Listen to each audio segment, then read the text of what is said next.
Hi, everyone. Elaine Beck here, and this is It's Not About Us.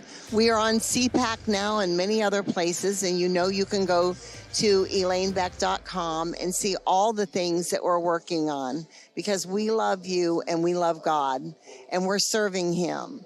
So, I have a special guest tonight. His name is Newt Gingrich. I bet you've heard that name before.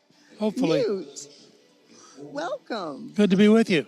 And so, this is an amazing thing. We are at a wonderful, prestigious event tonight, and that gave me the opportunity to get to interview you that I never thought I would have. Oh, And so I'm very honored to have you. well, I'm glad to be with you. Thank you. And we talked earlier this evening a little bit about what's happening in our country right now and how every era is very important.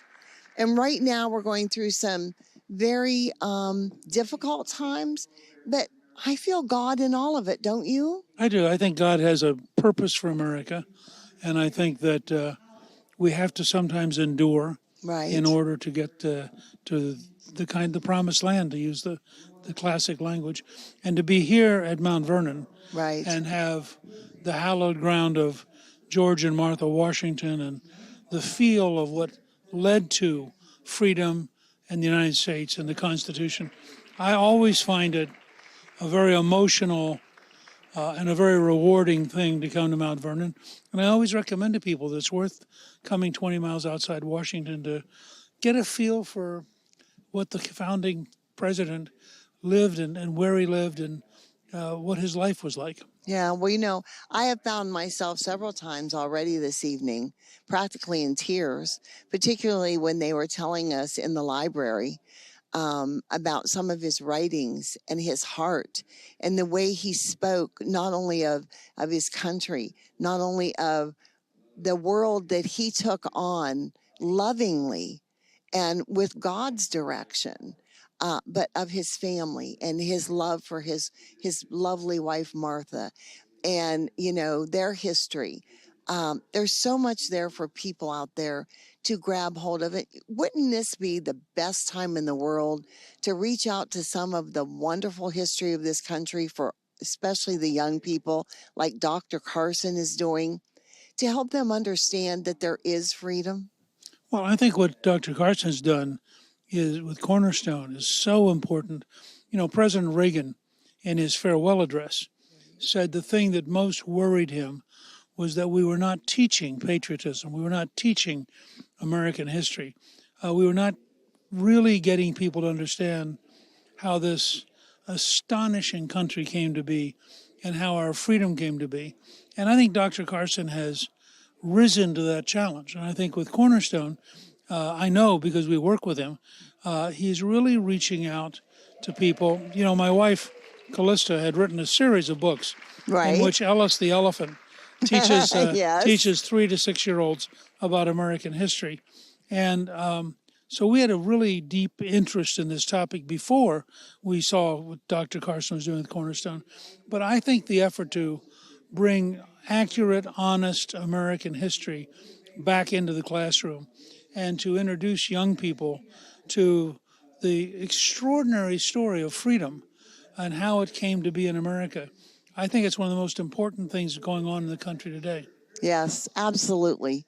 And you mentioning your wife and the lovely elephant, and there's so many other characters that have been used over the years for different things. I would love to see some books written though about Jack and Jill, because That's interesting. they were the books when we went to school and we were very young years ago.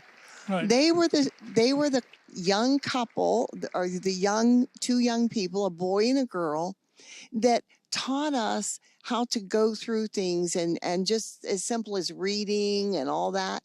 And I thought, wouldn't it be nice to bring them back to life and share them as a historical children of what it was like when we were young, and to live in a very free country, and to really understand that you love your country because it is the greatest country on earth. I think that's right. And I think that, if you have any doubt about that, when you talk to first generation immigrants Right. who have come here voluntarily because they want to be free, they want to pursue happiness. And I just talked to a gentleman whose grandmother came from Italy, and she had been named America, Oh, and when yes. she was born by her parents, because their goal was for her to come to America. Oh, I And so, love that. we forget that we really are a remarkable magnet and a beacon for people who love freedom and who want a better future.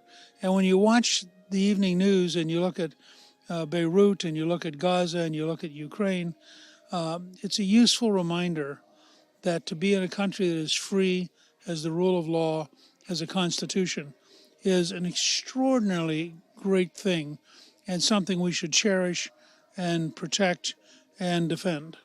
Absolutely. You put it so well, as always. I was teasing him earlier how I see him on TV all the time, but I count on that. I count on that for the strength of the people in this country that has always been there fighting for it. And particularly our warriors that have gone and served all their lives in different, in the Army and the Navy and the Air Force and the Marines, just to honor them and to speak to someone like yourself who was Speaker of the House and has done so much for our country. Thank you. Well, thank you. It means a lot. And it's such an honor to have had you on my show. And I Well, know thank our you very time is much. limited.